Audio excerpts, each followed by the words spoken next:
Before we get back to the episode, if you're listening on Spotify, please take a moment to tap 5 stars. It's one of the easiest ways to support Forensic Tales and helps the show reach new listeners. Thank you so much for being here. To get this episode of Forensic Tales ad-free, please visit patreon.com/Forensic Tales. Behind every massacre, there lies a reason.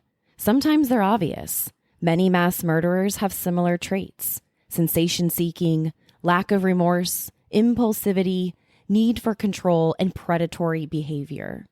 But other times, massacres are almost impossible to explain. Introducing Anatomy of a Massacre. Anatomy of a Massacre is Rockefeller Audio's newest podcast series. Anatomy of a Massacre is a true crime podcast investigating the most notorious massacres in human history. From serial killers to mass shooters to genocides, there lies a new horrid reason to expose in each episode. Join me, your host, Courtney Fretwell, a forensic psychologist, as I dive deep into the psychology, criminal theories, and policy implications behind each massacre. Anatomy of a Massacre begins Monday, October 3rd, 2022. Follow Anatomy of a Massacre on Apple Podcasts, Spotify, Stitcher, or wherever you get your favorite shows so you don't miss an episode. You know what happened? Now, let's uncover why. Forensic Tales discusses topics that some listeners may find disturbing. The contents of this episode may not be suitable for everyone. Listener discretion is advised. In 1968, Mary had enough with her old life. She moved halfway across the country to San Diego, California. That's where she started her new life as a waitress and go-go dancer. For once, Mary seemed happy. Friends at the nightclub she worked at called her Happy-Go-Lucky, so the name Lucky stuck. But on the night of November 20th, 1969, her luck changed for the worse. Police were called to Mary's apartment. Her door was broken, her jaw smashed. Mary was raped and left lifeless on her living room floor. With no witnesses or suspects, the case quickly turned cold. And it's 1969. This case could be cold forever. This is Forensic Tales, episode number 142, The Murder of Mary Scott.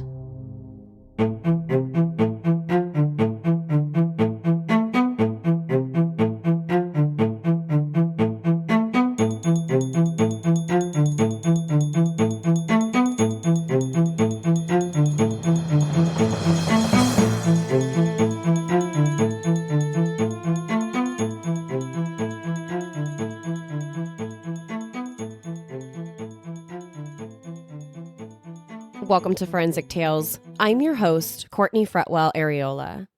Forensic Tales is a weekly true crime podcast covering real, spine-tingling stories with a forensic science twist. Some cases have been solved with forensic science, while others have turned cold. Every remarkable story sends us a chilling reminder that not all stories have happy endings. As a one-woman show, your support helps me find new exciting cases, conduct in-depth fact-based research, produce and edit this weekly show. As a thank you for supporting the show, you'll get early ad-free access to weekly episodes, shout-outs in episodes, priority on case suggestions, and access to weekly bonus episodes. Before we get into this week's episode, we've got a few new supporters that I want to thank. Thank you so much to Nicola, Lisa, Kyle, and Deborah. Thank you so much for supporting the show. To support Forensic Tales, please visit us on Patreon, patreon.com/Forensic Tales, or simply click the link in the show notes. You can also support the show by leaving a positive rating with a review. Now, let's get right into this week's episode. Just after 8 o'clock p.m. on Thursday, November 20th, 1969, Dodie Christofferson became worried. She had plans to meet up with her best friend, Mary Scott, at the nightclub later that night. Her friend Mary worked as a cocktail waitress and go-go dancer at the Star and Garter in North Park, San Diego, in Southern California. The plan that night was for Dodie to meet up with Mary at her job at the club so Mary could help Dodie get ready for a date with her boyfriend. But when Dodie discovered that her best friend Mary didn't show up to work that evening, she knew something was wrong. It wasn't like her friend not to show up. Dodie called her boyfriend and asked him if they could make a quick stop at Mary's apartment on their way to dinner. Mary's apartment was only a few blocks away from the club, so it would only take them a few minutes. Mary's apartment was located at 4078 39th Street, apartment number 2 in San Diego, California. Her apartment complex sat right off the 15 freeway between Polk Avenue and 39th Street. It was an area of San Diego now considered part of San Diego's North Park. This part of San Diego attracts young professionals and students because of its trendy coffee shops, bars, and restaurants. As Dodie and her boyfriend got closer to Mary's apartment, they noticed several unusual things. First, they heard Mary's TV blasting from inside the apartment. At first, Dodie and her boyfriend joked about the TV being the reason Mary was late for work. But as they got closer to Mary's apartment, they discovered something else.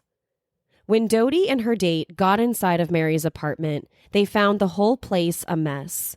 The chain on the front door was completely broken off the door. Chairs and furniture throughout the apartment were spread across the floor. And then they saw Mary. She was laying on the living room floor, her nightgown ripped off, her jaw broken, and when Dodie checked for a pulse, it was painfully apparent that her best friend was dead. San Diego police homicide detectives arrived at the apartment complex and spoke with Dodie and her boyfriend. They tell the detectives that Mary didn't show up to work that night, and when they went to the apartment to check on her, they found the place a wreck, and her best friend was dead on the living room floor with her nightgown pulled up. 23-year-old Mary Scott had been sexually assaulted and strangled to death inside of her very own San Diego apartment. Mary Scott grew up with her 5 younger siblings in Claremont. It was Mary and her 2 sisters, Rosalie and Nancy, in one bedroom, and Mary's 3 younger brothers in the second bedroom. In 1963, Mary met Patrick Weibel, a Navy sailor from Louisiana. Mary and Patrick first met on a double date with friends, and the two instantly hit it off. Just a few months after their first date, they were married. Mary and Patrick got married in a small ceremony at a church at the University of San Diego, California. It was a fast courtship, but something inside Mary said that he was the one. Over the next couple of years, Mary and Patrick moved to Louisiana and had 2 daughters, Christine in 1964 and Donna in 1965. Although Mary was happy with her new husband and 2 young daughters, she missed her family in San Diego. She would often write letters home to her parents and siblings. In the letters, she would say how much she missed them. Not long after the 2 girls were born, Mary and Patrick's marriage struggled.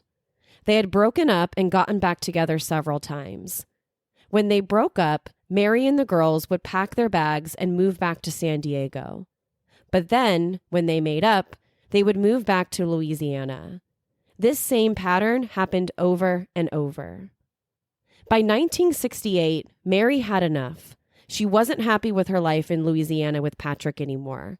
But she also didn't like being a single mother of 2 young girls in San Diego. With very little childcare, it felt nearly impossible for Mary to raise and support the girls on her own. By 1969, Mary decided to return home to San Diego, but this time without Patrick and without Christine and Donna. When Mary arrived in Southern California, she got her own apartment and job working as a cocktail waitress and go-go dancer at the Concord in downtown with her sister Nancy. Shortly after, she left Concord and got another waitressing and dancing job at the Star and Garter in North Park. Growing up, Mary and her two sisters loved dancing. So being a cocktail waitress and go-go dancer was the perfect job for Mary. She loved dancing, which was a good way for her to make easy money. Her co-workers quickly gave Mary the nickname Lucky because she was described as being happy-go-lucky. When homicide detectives went through Mary's apartment to collect evidence, a few things stood out. First was a used tampon found on the carpet next to her body. At the time of Mary's murder, she was on her menstrual cycle. A used tampon was found on the carpet inside the living room. The second was the door latch. When Mary's best friend got to the apartment, she noticed that the security chain had been broken off the door, and the door molding had also broken off, and pieces of the door were lying on the living room floor. This suggested to investigators that someone broke into Mary's apartment. When speaking with Mary's friend Dodie, detectives learned that Mary had a habit that when someone knocked on the door, she would first crack the door slightly open, but leave the security chain on. She wanted to see who was there before opening the door. When Mary cracked the door open and left the chain closed, the person was able to break down the door and get inside to attack her. So investigators speculated that whoever killed Mary might have first knocked on the door. Besides the tampon and the door latch, detectives also collected carpet samples and Mary's clothing for testing. But back in the late 1960s, there wasn't much testing available. In the late 1960s, they didn't have DNA testing. They could only do blood typing to determine the blood type of someone's DNA. They had fingerprint testing, but it was limited. So when it came to solving homicide cases in the 60s, it all came down to boots on the ground and good old-fashioned police work. San Diego homicide detectives identified Mary's body from her ID. When they looked at the body, they saw defensive wounds everywhere. This was a clear indication that Mary had fought back against her attacker. They also found that besides being strangled and sexually assaulted, she also had a broken jaw.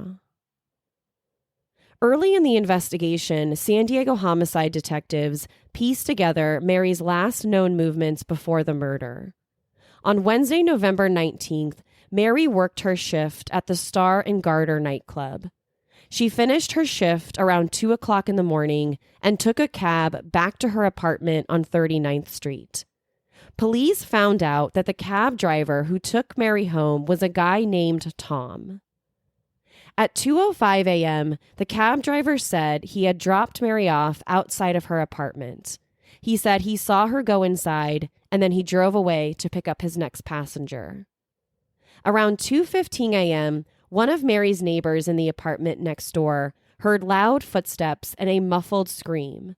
But according to Mary's neighbor, the footsteps and screams didn't raise enough alarm for the neighbor to call the police. At the same time, still around 2:15 a.m., another one of Mary's neighbors told the police they also heard screams and a loud crashing noise. But like the other neighbor, they didn't think too much about it, and they didn't call the police.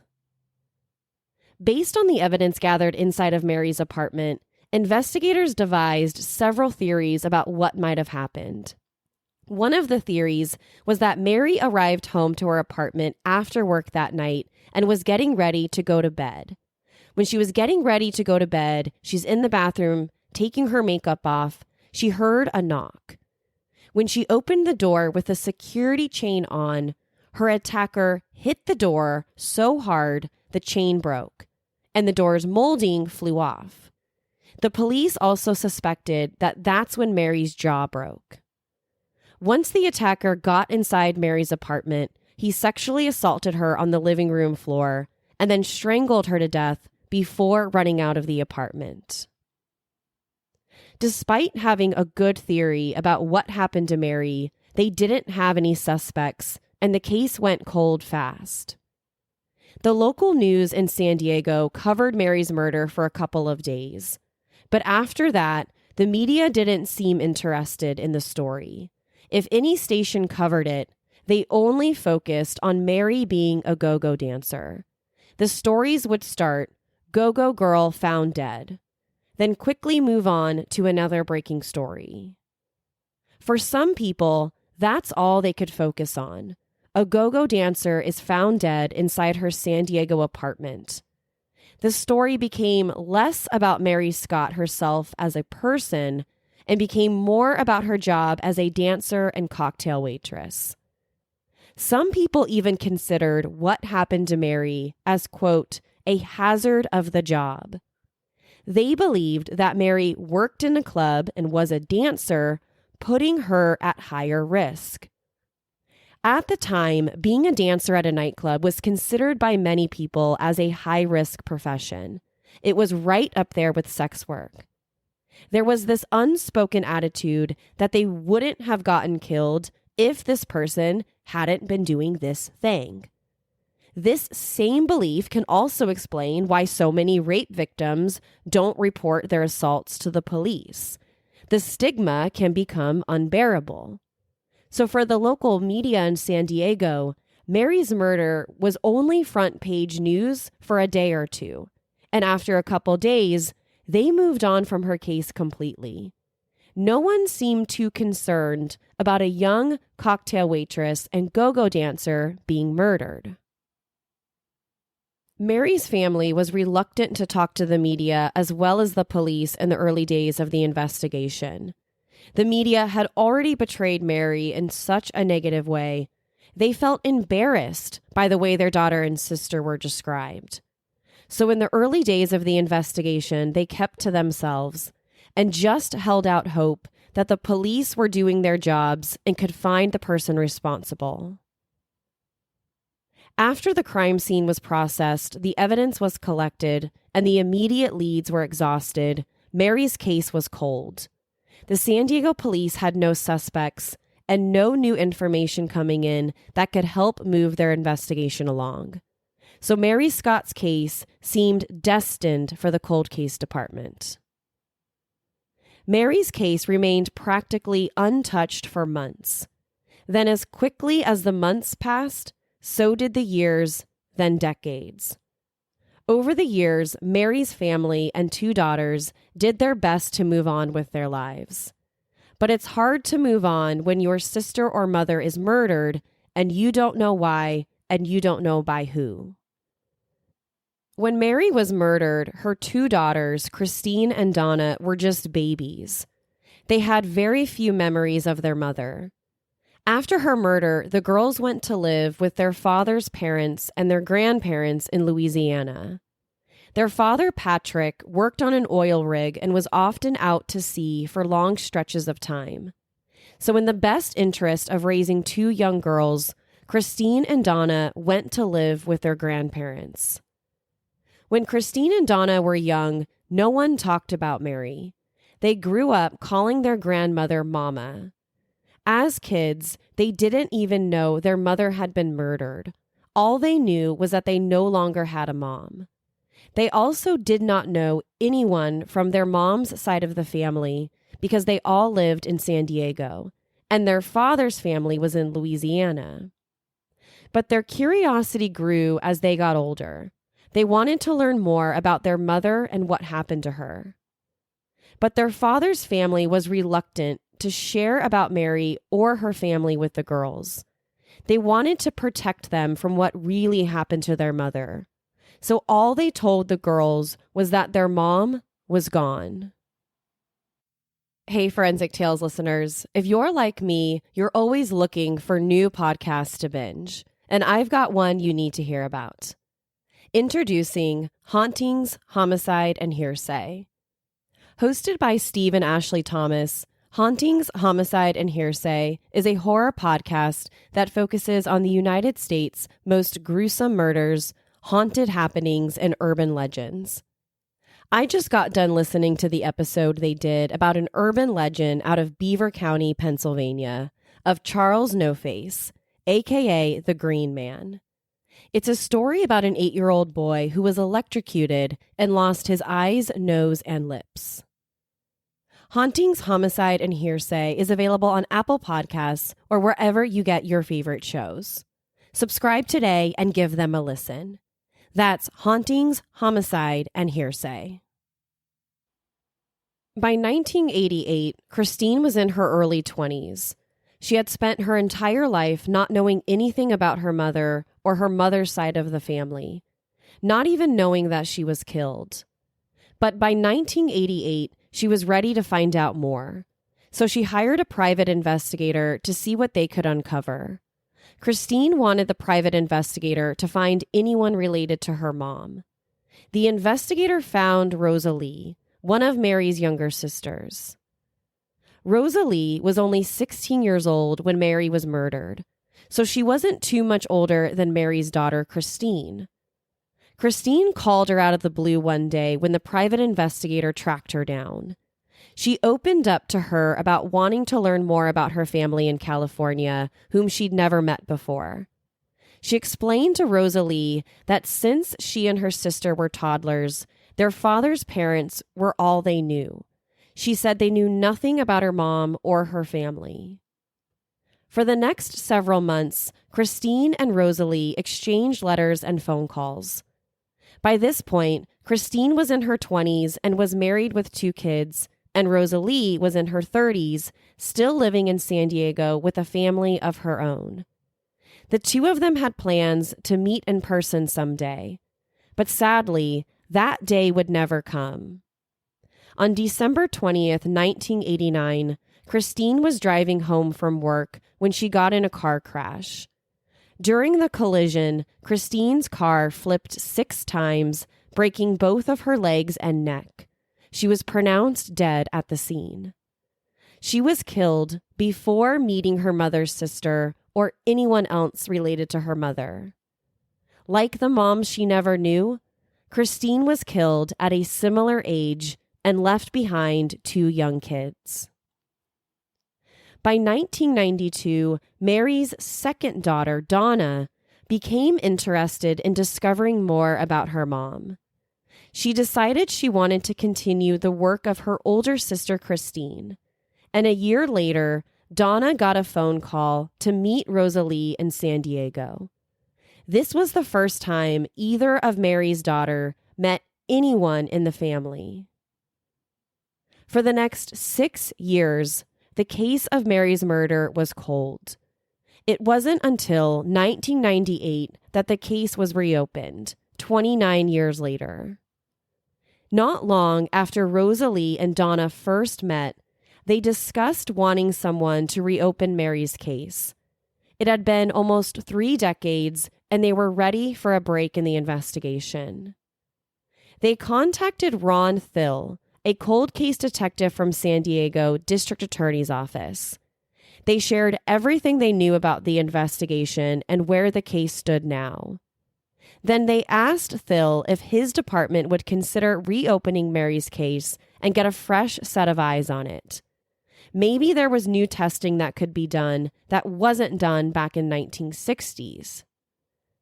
After speaking with Rosalie and Donna, Ron Thill agreed to meet with Rosalie in Sacramento, where she was living at the time. Ron Thill and the San Diego District Attorney's Office learned that the original investigators in 1969 collected DNA at the crime scene. But in 1998, the U.S. didn't have a national DNA database. So when DNA was collected at crime scenes, there were no samples to compare it to. You could only directly compare DNA evidence against an individual who provided their DNA to the police. And that was assuming you could get a hold of them, or if their DNA was already in a state or local database. If it wasn't, there was nothing the police could compare the DNA collected at the crime scene to. From the DNA collected in 1969 inside Mary's apartment, investigators in 1998 could only exclude certain people. They couldn't identify anyone new. They excluded Mary's ex-boyfriend and the boyfriend she had at the time of her murder. Based on the DNA, they were both cleared, and the investigation was back at square one. After meeting with the cold case detectives from San Diego, Rosalie and Donna returned to their lives. Rosalie moved around Northern California with her family.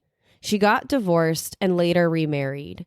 Finally, she settled back in Sacramento in 2019. During this time, San Diego police once again found themselves thinking about Mary Scott's case.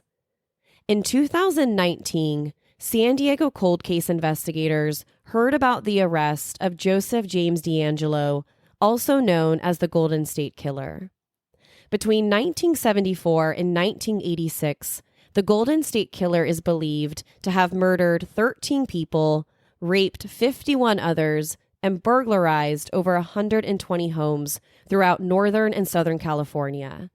For decades, he evaded police capture. After he stopped committing rapes and murders in 1986, Joseph James DeAngelo lived a normal life as a husband and father. He wasn't caught until 2019 when Northern California investigators used a new type of DNA testing called genetic genealogy. By 2019, investigators uploaded DNA collected at several Golden State Killer crime scenes to various genetic databases. When the rapes and murders happened in the 1970s and 1980s, police had nothing to compare the DNA samples against. They had his DNA, but they didn't have a name. But now, when the DNA was uploaded to various databases, investigators got a hit on several relatives related to GSK. From his relatives, investigators formed a family tree and eventually identified DeAngelo. After he was arrested, he ultimately pleaded guilty to a series of murders and kidnappings and was sentenced to multiple life terms without the possibility of parole. The case of the Golden State Killer became the first widely publicized case to make an arrest using DNA uploaded to genealogy websites. Following the identification of GSK, many police departments across the country began using this promising new tool. Since 2019, forensic genetic genealogy has helped revolutionize criminal investigations, especially in cold cases. Cases that have been left unsolved for decades are finally being solved. So it's no wonder more and more crime labs and police departments are using it. Forensic genetic genealogy combines advanced DNA testing with traditional genealogy to help identify missing people and criminal suspects. It's been around for 10 years and is sometimes called investigative genetic genealogy. Genetic genealogy has become a powerful tool for law enforcement because its power is even greater than CODIS, our national DNA database. CODIS, for example, only works with a small portion of a person's genome, around 20 genetic markers. On the other hand, labs that specialize in genetic genealogy look at hundreds of thousands of genetic markers. This level of advanced DNA testing allows labs to find much more distant relatives of the person they're searching for. For example, labs can predict third and fourth cousins from a single DNA sample and then re-engineer the family tree. When genetic genealogy first started, the challenge was the DNA pool. Initially, DNA came from commercial databases like 23andMe, Ancestry, MyHeritage, and Family Tree DNA. With these websites, you send your DNA off to learn more about your family. Family Tree DNA was the only one of these 4 websites that made this information public. And because the DNA was public, law enforcement could access it. GEDmatch also became a popular public database after it was used to identify the Golden State Killer. After GSK, there was a huge push to get people who were already sending DNA to the consumer websites to also send the results to GEDmatch. That way, the DNA could be made public. After months and months of promoting the idea that your DNA can help solve a cold case, the DNA pool got much deeper for law enforcement. Family tree DNA, where people have to actively opt out or results of the free upload become public, has over 1 million profiles.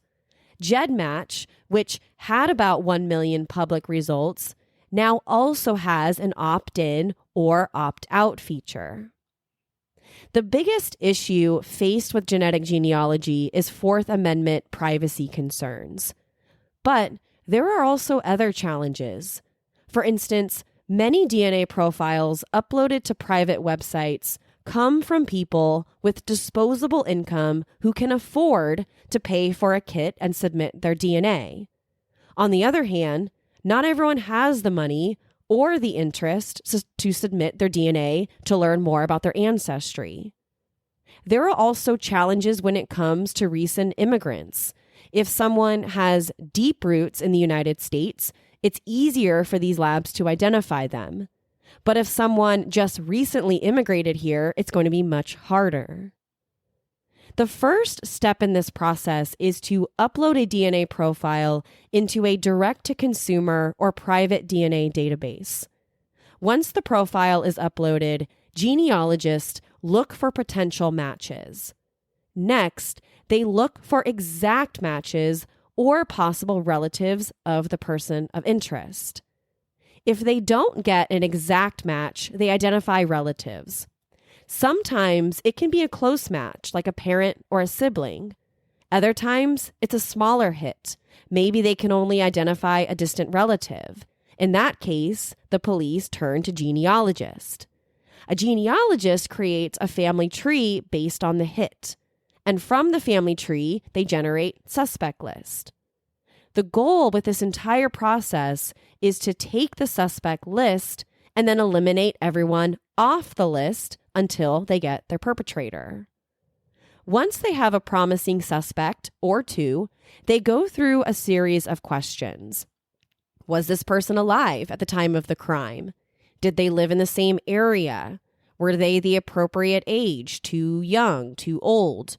Once they can answer all of these questions on this individual, they can compare the unknown DNA sample with the suspect if it's a match. If the suspect is still alive, they can request a warrant for a DNA sample. Or if they don't get a warrant, they can usually get the DNA in another way, like pulling something from the suspect's trash that might contain their DNA. But if the suspect is dead, no longer living, getting their DNA can be challenging. In this case, investigators might get DNA from surviving family members like children. Later that year, Mary's sister Rosalie reached out to a friend who was also a retired Sacramento police officer. She told him about how she's been reading more and more about the use of genetic genealogy on cold cases. And she wondered if the same DNA testing could be done to finally identify Mary's killer. Rosalie's friend agreed. He also thought the case could benefit from ancestral or forensic genealogy. Rosalie hung up with her friend, not expecting much from her conversation. But only 5 months later, her phone rang. On April 23, 2020, a Sacramento police officer knocked on Rosalie's door. The officer told Rosalie she needed to call the San Diego District Attorney's office. They had a message for her. As soon as Rosalie closed the door, she picked up the phone and called prosecutors in San Diego. They told Rosalie that the department was planning to use DNA taken from Mary's crime scene to do a forensic genealogy run to see if there was a hit. Finally, after 5 decades, they were going to reopen Mary's case. In early September 2020, San Diego investigators got a hit. They found a possible match to someone living hundreds of miles away from San Diego in Pennsylvania. Although investigators got a hit, they couldn't immediately go out and arrest him. First, they needed to secure an arrest warrant and extradite him back to Southern California. It had been over 50 years, and they were finally close to making an arrest. So at this point in the investigation, they needed to be careful.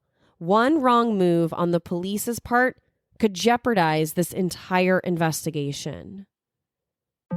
TaxAct can think of a million things more fun than filing taxes. TaxAct is going to name some now. Sitting in traffic. Folding a fitted bedsheet. Listening to your coworker talk about his fantasy team. Digging a hole. Digging an even larger hole next to that original hole. Unfortunately, TaxAct's filing software can't make taxes fun. But TaxAct can help you get them done. TaxAct. Let's get them over with. The hit came back as John Jeffrey Sipos. In 1969, at the time of Mary's murder, John Sipos was 25 years old and had just left the Navy. He was honorably discharged from the Navy after serving in California from 1963 to 1969.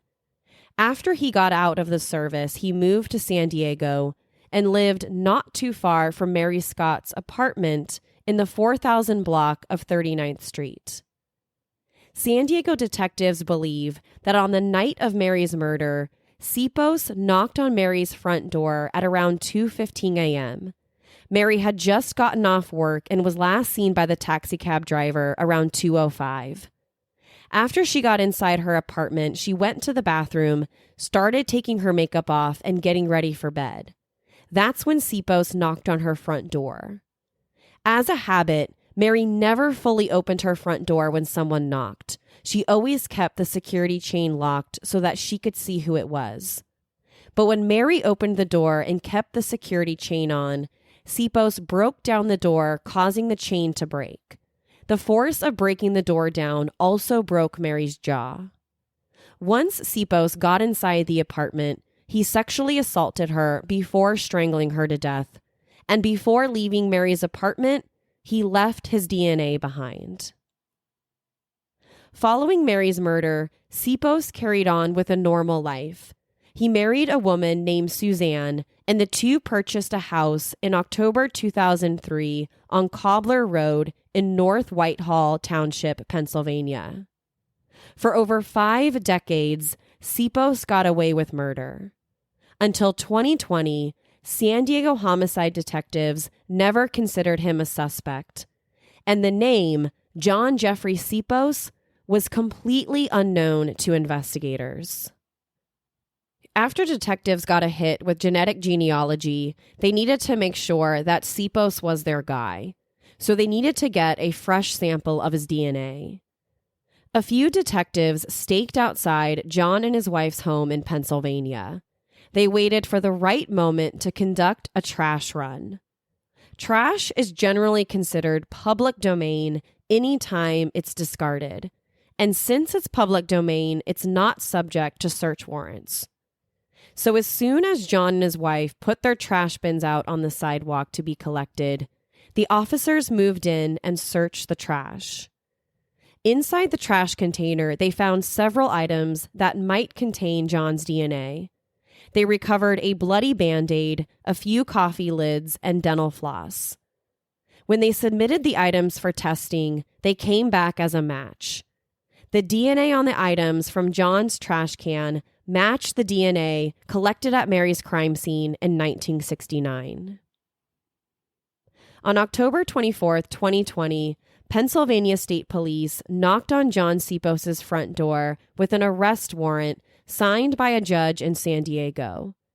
The now 75-year-old man was taken into custody and extradited to Southern California without incident. Once he arrived in San Diego, he pleaded not guilty to Mary's murder and took the case to trial. At trial, his defense relied heavily on the lack of witnesses that proved John was Mary's killer. Because the murder and rape took place more than 50 years ago, the prosecution didn't have many reliable witnesses. The defense also argued that evidence pointed to another suspect. But even without witnesses, the prosecution had the DNA. Jury deliberations took about 1 day before returning with a verdict. John Sipos was found guilty on the sole count he faced, first-degree murder. Rape charges weren't filed in the case because the statute of limitations on sexual assault had already passed. This meant that prosecutors could only seek murder charges. Sipos was sentenced to 7 years to life in prison. 7 years to life was the most he could face under 1969 sentencing laws and was the maximum punishment available at the time of Mary's murder. At the sentencing hearing, Mary's daughter Donna looked directly at Sipos and said, quote, "I want John Sipos to know he had taken everything from my sister and I," end quote. At 75 years old, John Sipos may spend the rest of his life behind bars. It's unclear whether Sipos knew Mary or not at the time of the murder, or if her murder was simply a crime of opportunity. Until investigators used forensic genetic genealogy to identify Sipos's DNA collected from Mary's apartment, he was never considered a suspect or a person of interest. For 5 long decades, Sipos remained under the police's radar. Until he was arrested in 2020, he probably thought that he would never get caught. And without genetic genealogy and advances in DNA testing, he could have been right. To share your thoughts on the murder of Mary Scott, be sure to follow the show on Instagram and Facebook. To find out what I think about the case, sign up to become a patron at patreon.com/forensictales. After each episode, I release a bonus episode where I share my personal thoughts and opinions about the case. To check out photos from the case, be sure to head to our website, forensictales.com. Don't forget to subscribe to the show so you don't miss an episode. We release a new episode every Monday. If you love the show, consider leaving us a positive review or tell friends and family about us. You can also help support the show through Patreon. Thank you so much for joining me this week. Please join me next week. We'll have a brand new story and a brand new case to talk about. Until then, remember, not all stories have happy endings. Forensic Tales is a Rockefeller audio production. The show is written and produced by me, Courtney Fretwell Areola. For a small monthly contribution, you can help create new compelling cases for the show, help fund research, and assist with production and editing costs. For supporting the show, you'll become one of the first to listen to new ad-free episodes and snag exclusive show merchandise not available anywhere else. To learn about how you can support the show, head over to our Patreon page, patreon.com/forensictales, or simply click the support link in the show notes. You can also support the show by leaving a positive review or telling friends and family about us. Forensic Tales is a podcast made possible by our Patreon producers, Tony A., Nicole L., David B., Nicole G., Paula G., Christine B., Karen D., Sherry A., Elizabeth M., Michael D., Lisa S., and Nicola.